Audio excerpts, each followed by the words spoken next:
ஒரு உதாரணம் சொல்றேன். என்னுடைய தாய் தந்தை 2 பேரும் ஆயுத பூஜை கும்பிடுறோம். எப்பொழுதுமே அவங்க எல்லாம் செய்துட்டு என்னை கடைசியில் தீபார்த்தம் பண்ணுற போது கடைசியில் கூப்பிடுவாங்க. என்ன அப்போ கூப்பிட்டாங்க, தீபார்த்தம் பண்ணுறான்னாங்க. பார்த்தேன், இங்கே சாதம் அது எல்லாம் இருக்குது சரி, அந்தாண்ட கல், இந்தாண்ட சாராயம், அது ஒரு புடியில் இருக்கு.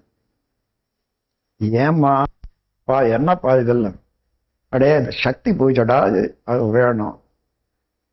ஆமா, இதெல்லாம் யாருக்கா? சக்திக்காகத்தான். சக்தியா வந்து சாப்பிட போகுது. இப்போ நாம தானே சாப்பிட்றோம். இந்த கல்லு சாராயமும் சக்தியா சாப்பிட போகுது. அப்பா சாப்பிட போறாரு. அவர் வாங்கி வச்சுக்கிட்டு குடிச்சிட்டு போகட்டுமே.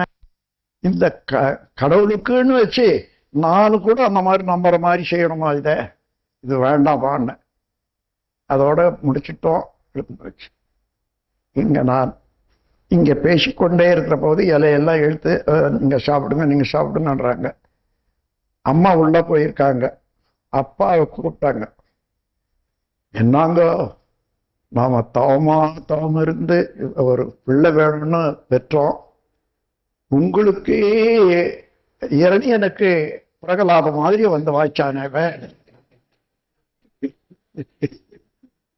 நீங்க செய்யற செயலெல்லாம் வெட்டி வெட்டி பேசுறவராக இருக்கானே.